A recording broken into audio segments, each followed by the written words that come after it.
as frustrating it was to have to sit out when I felt pretty close to normal, pretty fine. I mean, clear in the head. It was the best thing for my, I guess, long-term health. We got a lot of specialists here, and so I complied with, their thoughts. How soon afterward when you felt fine? Next day, 2 days? Yeah, I mean, probably the next morning I felt fine. I had a minor headache that night, but next morning I started to really come back. Slept really great. Never had any really symptoms like sensitivity to light. I've only had one concussion prior to in high school, so I started feeling pretty good the next day, and like I said, carried out all the testing physically and the mental stuff on the computer that following week. Mason, I know you hadn't been cleared yet, but did you feel like you could have played against the Chargers? I feel like that because I'm a competitor, and I like to feel like I know my body. But the thought process from the specialist was, if you take a lesser hit, you could be out for longer, and you could really damage. I was just more vulnerable at that point. Was the opinion of the specialist, and so I didn't really have a choice. Obviously, I wanted to, but I think I'll look back at this 10 years on the road, and I'll be probably smart. Glad that I did sit out for a week, but I was not happy in the moment. So. Mason, did you remember play? Did you see it? I know you were looking downfield. I mean, yeah, I felt like I was going to get hit right after, but I didn't think it would be any different than any other hit that I take in the pocket, and so. Just a freak thing, yeah. But I did see him. Both of those guys kind of feel him closing in. What was your recollection? Have you had a chance to watch video of it? What's that like to see? Yeah, I watched it. It was a freak thing. The way it hit my jaw. My jaw was really never sore. The way my head kind of torqued really quick, and the specialist said that, it kind of shut off my brain's like, I don't know if it's not my spinal cord, but my stem, my brain was. Some high-ranking term that it's above my pay grade. So shut me off real quick, and it was a sweet spot. It shut me out black, and probably been hit like that many times, and that's never happened. So kind of a weird deal. When do you remember coming back to, and what?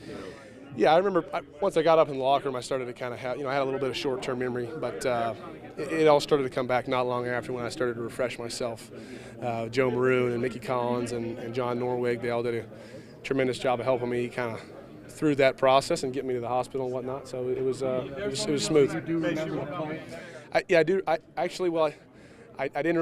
did not remember the play at all. But everything before the play and after the play was weird. So I had to kind of go back and ask the coach what was the play called, because for some reason just that play it was kind of blank. But everything before and after was clear as day. So you waved off the medical cart. What do you remember? I didn't wave them off. When I was on the ground, they kind of, made me move my arms and legs and made sure I was, I guess didn't have any type of a spinal cord injury. And so, I guess there was plenty of memes about the cart not working, but I wouldn't have needed to be in the cart because I had passed all the tests on the ground. So I would have walked up regardless of whether the cart was operational or not. So. Mace, you wanted to walk off? No, I passed all the tests on the ground, and so I was able to walk up. So of course I wanted to. I wouldn't have wanted to take a ride if I didn't have to. So. Remember walking off? I do. Yeah, I kind of faintly remember being with the Chief Chamorro over here and Finney and some of the linemen and kind of like walking with them, but very faint. Mason, would you like to see this offense open up a little more? I think we've got a great plan, man. I think we've had a great plan in the last few weeks. I thought.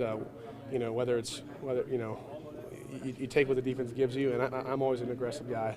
I want to take the ball on the field and push the ball on the field and take shots.